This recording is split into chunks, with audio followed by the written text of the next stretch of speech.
Hey there, it's time for Chapter 9 of Harry Potter and the Sorcerer's Stone. But before we get started, we want to remind ourselves what was happening in Chapter 8 when we left off. So, Harry was with Hagrid. I'm looking back at that last paragraph. Oh, right. And he was wondering about that package they picked up from Gringotts. A little bit of mystery here. Someone else had tried to steal it the same day that they went and got it out of the bank. So, what was that package? Maybe we'll find out something more about that mystery in Chapter 9. Go ahead and take a look at the title. It's called The Midnight Duel. So we're wondering who's fighting and what are they fighting over? Harry had never believed he would meet a boy he hated more than Dudley. But that was before he met Draco Malfoy. Still, first-year Gryffindors only had potions with the Slytherins, so they didn't have to put up with Malfoy much. Or at least they didn't until they spotted a notice pinned up in the Gryffindor common room that made them all groan. Flying lessons would begin on Thursday, and Gryffindor and Slytherin would be learning together. Typical, said Harry darkly, just what I always wanted, to make a fool of myself on a broomstick in front of Malfoy. He had been looking forward to learning to fly more than anything else. You don't know that you'll make a fool of yourself, said Ron reasonably. Anyway, I know Malfoy is always going on about how good he is at Quidditch, but I bet that's all talk. Malfoy certainly did talk about flying a lot. He complained loudly about first years never getting on the house Quidditch teams and told long, boastful stories that always seemed to end with him narrowly escaping muggles and helicopters. He wasn't the only one, though. The way Seamus Finnegan told it, he'd spent most of his childhood zooming around the countryside on his broomstick. Okay, that sounds pretty fun. I really wish I could fly. Even Ron would tell anyone who'd listen about the time he'd almost hit a hang glider on Charlie's old broom. Everyone from wizarding families talked about Quidditch constantly. Ron had already had a big argument with Dean Thomas, who shared the dormitory, about soccer. Ron couldn't see what was exciting about a game with only one ball where no one was allowed to fly. Harry had caught Ron prodding Dean's poster of West Ham's soccer team, trying to make the players move. Are you a big soccer fan, or do you like other sports like basketball or football? If so, you probably like Quidditch. Neville had never been on a broomstick in his life, because his grandmother had never let him near one. Privately, Harry felt she'd had good reason, because Neville managed to have an extraordinary number of accidents, even with both feet on the ground. Hermione Granger was almost as nervous about flying as Neville was. This was something you couldn't learn by heart out of a book. Not that she hadn't tried. At breakfast on Thursday, she bored them all stupid with flying tips she'd gotten out of a library book called Quidditch Through the Ages. Neville was hanging on to her every word, desperate for anything that might help him get a hang onto his broomstick later.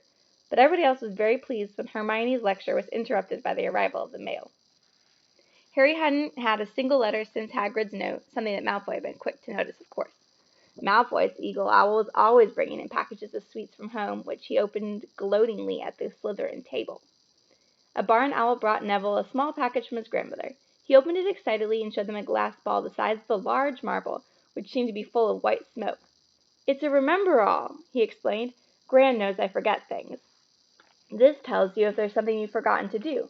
Look, you hold it tight like this, and if it turns red—" Oh. His face fell because the remember-all had suddenly glowed scarlet. "You've forgotten something." Neville was trying to remember what he'd forgotten when Draco Malfoy, who was passing the Gryffindor table, snatched the remember-all out of his hand. Harry and Ron jumped on their feet. They were half hoping for a reason to fight Malfoy.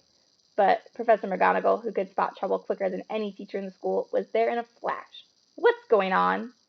"Malfoy's got my remember-all, Professor." Scowling, Malfoy quickly dropped the remember-all back on the table. "Just looking," he said, and he sloped away with Crabbe and Goyle behind him. At 3:30 that afternoon, Harry, Ron, and the other Gryffindors hurried down the front steps onto the grounds for their first flying lesson.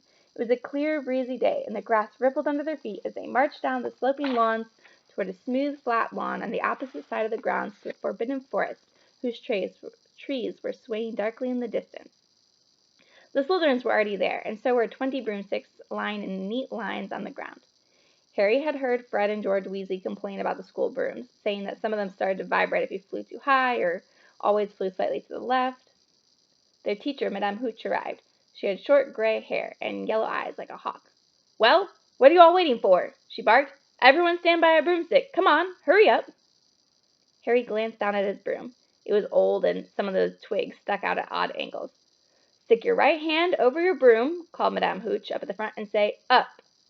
Up! Everyone shouted. Harry's broom jumped into his hand at once, but it was one of the few that did. Hermione Granger's had simply rolled over on the ground, and Neville's hadn't moved at all. Perhaps brooms, like horses, could tell if you were afraid, thought Harry. There was a quaver in Neville's voice that said only too clearly that he wanted to keep his feet on the ground. Madame Hooch then showed them how to mount their brooms without sliding out the end, and walked up and down the rows, correcting their grips. Harry and Ron were delighted when she told Malfoy he'd been doing it wrong for years. Now, when I blow my whistle, you kick off from the ground hard, said Madame Hooch. Keep your broom steady, rise a few feet, and then come straight back down by leaning forward slightly. On my whistle, 3, 2... But Neville, nervous and jumpy and frightened of being left on the ground, pushed off hard before the whistle had touched Madame Hooch's lips. Come back, boy! She shouted. But Neville was rising straight up like a cork shot out of a bottle. 12 feet, 20 feet. Harry saw his scared white face look down at the ground falling away, saw him gasp, slip sideways off the broom, and wham! A thud and a nasty crack, and Neville lay face down on the grass in a heap. His broomstick was still rising higher and higher, and started to drift lazily toward the forbidden forest and out of sight. Madame Hooch was bending over Neville, her face as white as his. Broken wrist, Harry heard her mutter. Come on, boy, it's all right. Up you get. She turned to the rest of the class. None of you is to move while I take this boy to the hospital wing. You leave those brooms where they are, or you'll be out of Hogwarts before you can say Quidditch. Come on, dear. Neville, his face tear-streaked, clutching his wrist, hobbled off with Madame Hooch, who had her arm around him. No sooner were they out of earshot than Malfoy burst into laughter. Did you see his face, the great lump? The other Slytherins joined in. Shut up, Malfoy, snapped Parvati Patil. Ooh, sticking up for Longbottom, said Pansy Parkinson, in a hard-faced Slytherin girl. Never thought you'd like fat little crybabies, Parvati. Look, said Malfoy, darting forward and snatching something out of the grass. It's that stupid thing Longbottom's Gran sent him. The Remember-All glittered in the sun as he held it up. Give that here, Malfoy, said Harry quietly. Everyone stopped talking to watch. Malfoy smiled nastily.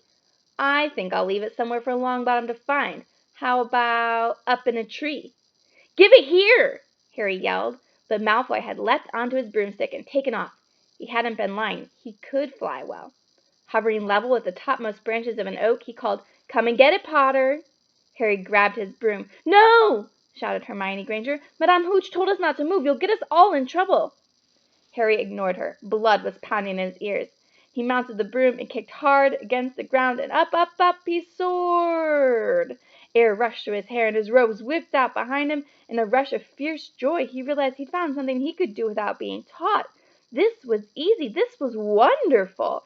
He pulled his broomstick up a little to take it even higher, and heard screams and gasps of girls back on the ground, and an admiring whoop from Ron.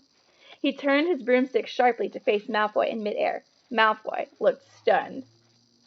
I mean, that is pretty impressive, right? Like, Harry's never been on a broom before, and all of a sudden, boom, he's really great at it. I'm surprised that he's not more nervous. Give it here, Harry called, or I'll knock you off that broom. Oh, yeah? Said Malfoy, trying to sneer, but looking worried. Harry knew somehow what to do. He leaned forward and grasped the broom tightly in both hands, and it shot toward Malfoy like a javelin. Malfoy only just got out of the way in time. Harry made a sharp about-face and held the broom steady. A few people below were clapping. No Crab and Goyle up here to save your neck, Malfoy, Harry called. The same thought seemed to have struck Malfoy. Catch it if you can, then, he shouted, and he threw the glass ball high into the air and streaked back toward the ground. Harry saw, as though in slow motion, the ball rise up in the air and then start to fall.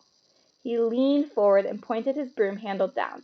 Next second, he was gathering speed in a steep dive, racing the ball. Wind whistled in his ears, mingled with the screams of people watching. He stretched out his hand. A foot from the ground, he caught it, just in time to pull his broom straight, and he toppled gently onto the grass with the Remember-All clutched safely in his fist.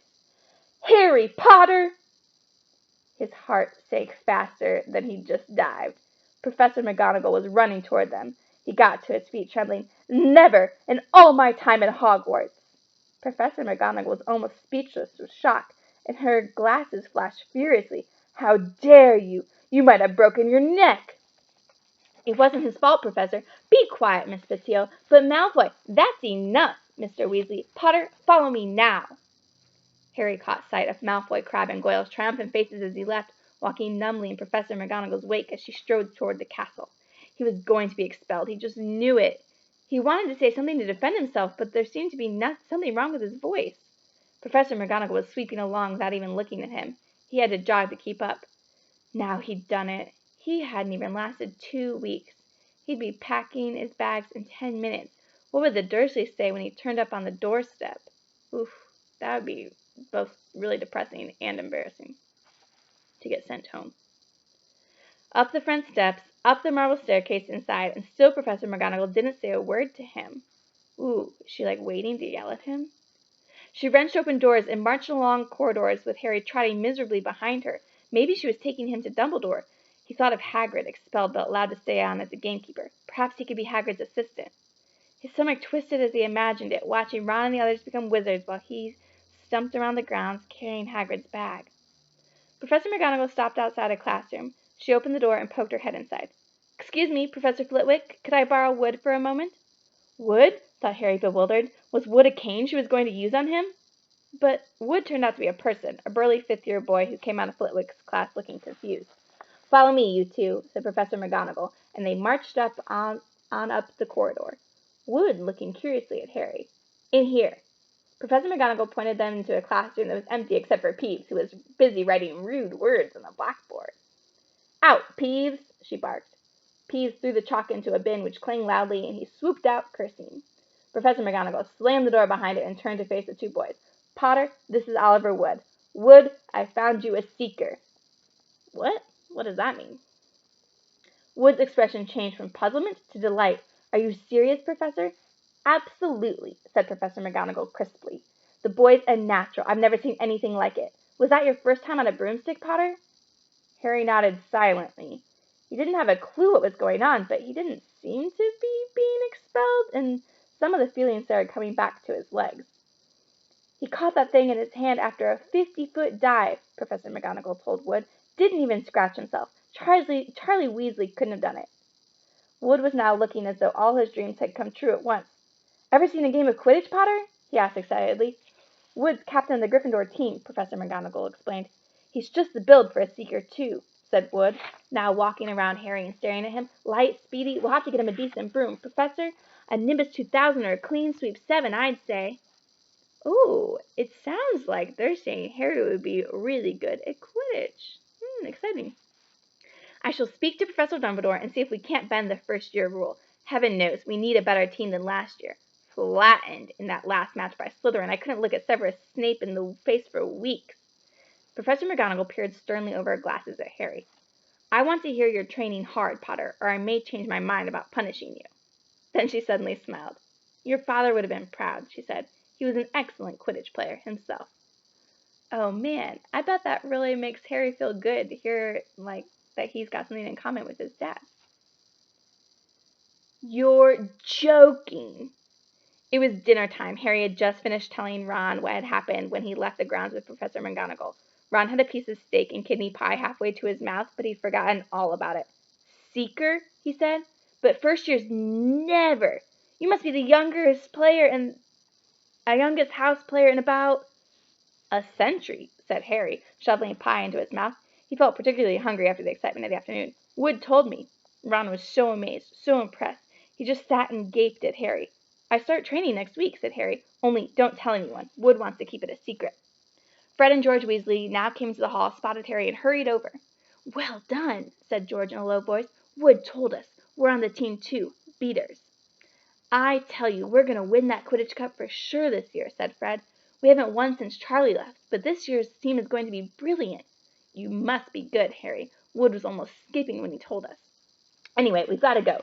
Lee Jordan reckons he's found a new secret passageway out of the school.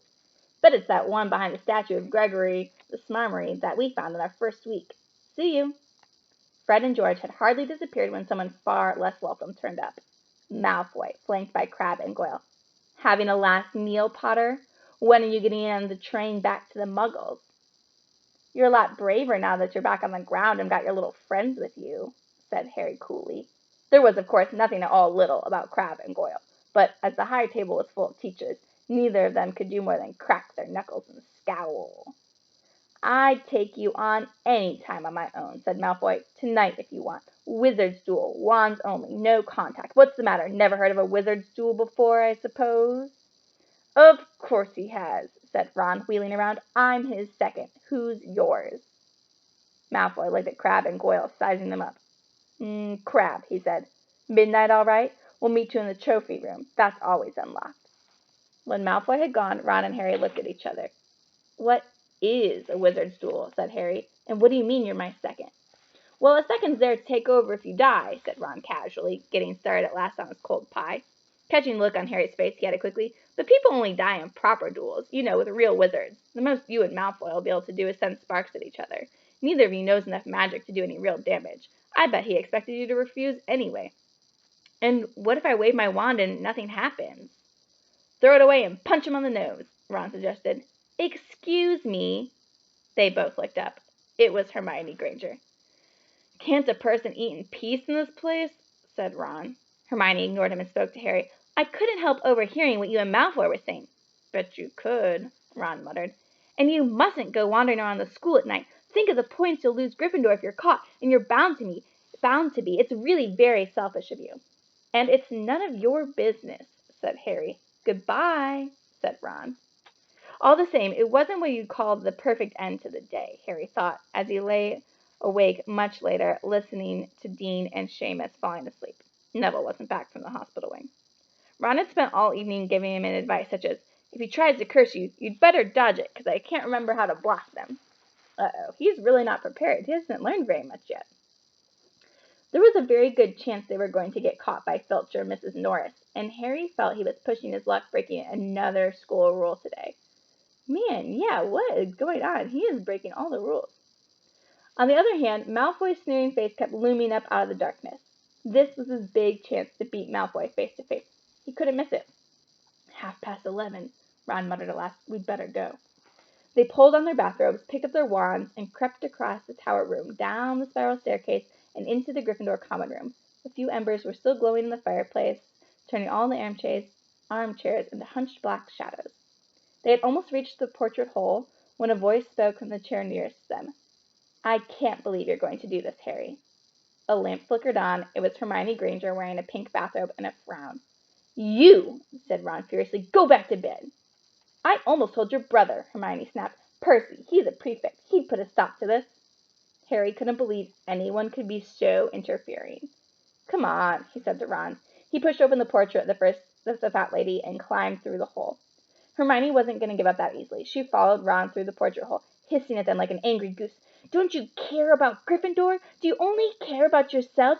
I don't want Slytherin to win the House Cup, and you'll lose all the points I got from Professor McGonagall for knowing about switching spells. Go away. All right, but I warned you. You just remember what I said. When you're on the train home tomorrow, you're so... But what they were, they didn't find out. Hermione had turned to the portrait of the fat lady to get back inside and found herself facing an empty painting. The fat lady had gone on a nighttime visit, and Hermione was locked out of Gryffindor Tower. Now what am I going to do? She asked shrilly. That's your problem, said Ron. We've got to go. We're going to be late.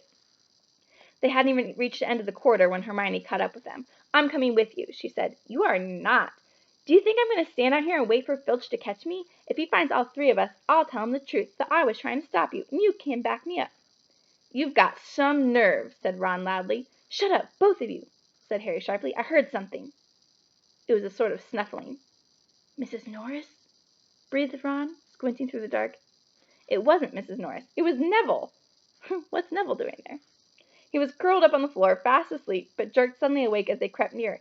Thank goodness you found me. I've been out here for hours. I couldn't remember the new password to get into bed. Keep your voice down, Neville. The password's pig snout, but it won't help you now. The fat lady's gone off somewhere. How's your arm? Said Harry. Fine, said Neville, showing them. Madame Pomfrey mended it in about a minute. Man, good to have magic when you break a bone, huh? Good. Well, look, Neville, we've got to be somewhere. We'll see you later. Don't leave me, said Neville, scrambling to his feet. I don't want to stay here alone. The Bloody Baron's been past twice already. Neville looked at his watch and then glared furiously at Hermione and Neville. If either of you get us caught, I'll never rest until I've learned that curse of the Bogies Quirrell about and use it on you. Hermione opened her mouth, perhaps to tell Ron exactly how to use the curse of the Bogies, but Harry hissed at her to be quiet, shh, and beckoned them all forward. They flitted along the corridors striped with bars of moonlight from the high windows. At every turn, Harry expected to run into Filch or Mrs. Norris, but they were lucky. They sped up a staircase to the third floor and tiptoed toward the trophy room. Malfoy and Crabbe weren't there yet. The crystal trophy cases glimmered where the sunlight caught them. The moonlight. It's nighttime, sorry. The moonlight caught them. Cups, shields, plates, and statues winked silver and gold in the darkness. They edged along the walls, keeping their eyes on the doors at either end of the room. Harry took out his wand in case Malfoy leapt in and stared at it at once. The minutes crept by. It's late. Maybe he's chickened out, Ron whispered. Then a noise in the next room made them jump. Harry had only just raised his wand when they heard someone speak, and it wasn't Malfoy. Who is it? Sniff around, my sweet. They might be lurking in a corner. It was Filch speaking to Mrs. Norris. Horror-struck, Harry waved madly at the other three to follow him as quickly as possible. They scurried silently toward the door, away from Filch's voice. Neville's robes had barely whipped around the corner when they heard Filch enter the trophy room. They're in here somewhere, they heard him mutter, probably hiding. This way, Harry mouthed to the others, and petrified they began to creep down a long gallery full of suits and armor. They could hear Filch getting nearer. Neville suddenly let out a frightened squeak and broke into a run. He tripped, grabbed Ron around the waist, and the pair of them toppled right into a suit of armor. Oh no. The clanging and crashing were enough to wake the whole castle.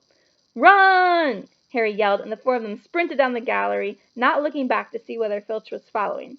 They swung around the doorpost and galloped down one corridor, then another, Harry in the lead, without any idea where they were or where they were going. They ripped through a tapestry and found themselves in a hidden passageway, hurtled along it, and came out near their charms classroom, which they knew was miles from the trophy room. I think we've lost him, Harry panted, leaning against the cold wall and wiping his forehead. Neville was bent double, wheezing and spluttering. I told you, Hermione gasped, clutching at the stitch in her chest. I told you. We've got to get back to Gryffindor Tower, said Ron, quickly as possible. Malfoy tricked you, Hermione said to Harry. You realize that, don't you? He was never going to meet you. Filch must have known somebody was going to be in the trophy room. Malfoy must have tipped him off. Ah, it was very sneaky. Malfoy was just trying to get them in trouble. Harry thought she was probably right, but he wasn't going to tell her that. Let's go. It wasn't going to be that simple. They hadn't gone more than a dozen paces when a doorknob rattled and something came shooting out of a classroom in front of them. It was Peeves. He caught sight of them and gave a squeal of delight. Shut up, Peeves, please, you'll get us thrown out. Peeves cackled. Ha ha! Wandering around at midnight, ickle firsties, tut tut tut, naughty naughty, you'll get caughty. Not if you don't give us away, Peeves, please. Should tell Filch I should, said Peeves in a saintly voice, but his eyes glittered wickedly. It's for your own good, you know. Get out of the way, snapped Ron, taking a swipe at Peeves. That was a big mistake. Students out of bed! Peeves bellowed. Students out of bed! Down the charms corridor! Ducking under Peeves, they ran for their lives right to the end of the corridor where they slammed into a door, and it was locked. This is it, Ron moaned as they pushed helplessly at the door. We're done for. This is the end. They could hear footsteps, Filch running as fast as he could towards Peeves' shouts. Oh, move over, Hermione snarled. She grabbed Harry's wand, tapped the lock, and whispered, Alohomora.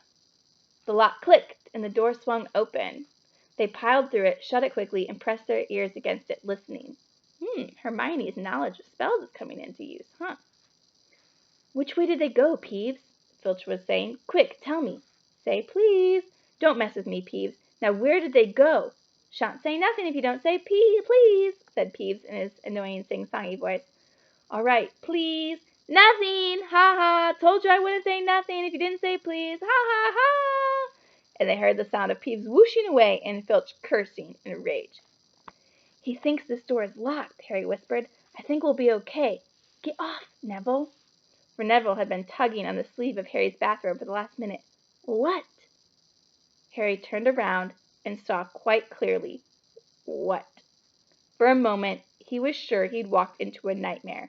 This was too much, on top of everything that had happened so far. They weren't in a room, as he had supposed. They were in a corridor. The forbidden corridor on the third floor. And now they knew why it was forbidden. They were looking straight into the eyes of a monstrous dog. A dog that filled the whole space between ceiling and floor.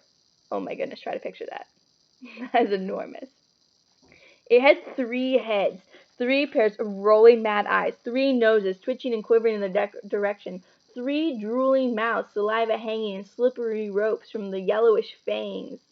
It was standing quite still, all 6 eyes staring at them, and Harry knew that the only reason they weren't already dead was that their sudden appearance had taken it by surprise, but it was quickly getting over that. There was no mistaking what those thunderous growls meant. Harry groped for the doorknob. Between Filch and death, he'd take Filch. They fell backward. Harry slammed the door shut, and they ran. They almost flew back down the corridor. Filch must have hurried off to look for them somewhere else, because they didn't see him anywhere, but they hardly cared. All they wanted to do was put as much space as possible between them and that monster. They didn't stop running until they reached the portrait of the fat lady on the 7th floor. "Where on earth have you all been?" she asked, looking at their bathrobes hanging off their shoulders and their flushed, sweaty faces. "Never mind that. Pig snout, pig snout," panted Harry, and the portrait swung forward. They scrambled into the common room and collapsed, trembling, into armchairs. It took a while before any of them said anything. Neville, indeed, looked as if he'd never speak again. "What do you think they're doing, keeping a thing like that locked up in a school?" said Ron finally. "If any dog needs exercise, that one does." Hermione had got both her breath and her bad temper back again. "Didn't you use your eyes, any of you?" she snapped. "Didn't you see what it was standing on?" "The floor?" Harry suggested. "I wasn't looking at its feet. I was too busy with the heads." "No, not the floor. It was standing on a trap door. It's obviously guarding something." She stood up, glaring at them. "I hope you're pleased with yourselves. We could have all been killed, or worse, expelled. Now, if you don't mind, I'm going to bed." Ron stared after her, his mouth open. "No, we don't mind," he said. "You'd think we dragged her along, wouldn't you?" But Hermione had given Harry something else to think about as he climbed back into bed. The dog was guarding something. What had Hagrid said? Gringotts was the safest place in the world for something you wanted to hide, except perhaps Hogwarts. It looked as though Harry had found out where the grubby little package from Vault 713 was. Ah! So, the tiny little package that he and Hagrid got from Gringotts the day they went to the wizard bank, it seems like it is being stored, hidden away at Hogwarts under a trap door that's guarded by this giant 3-headed dog. Okay, so now more than ever we're thinking, man, whatever this little package is, it must be really, really, really important. What is it? All right, we're going to have to keep reading to find out. Thanks for joining us as we continue the adventure of Harry Potter.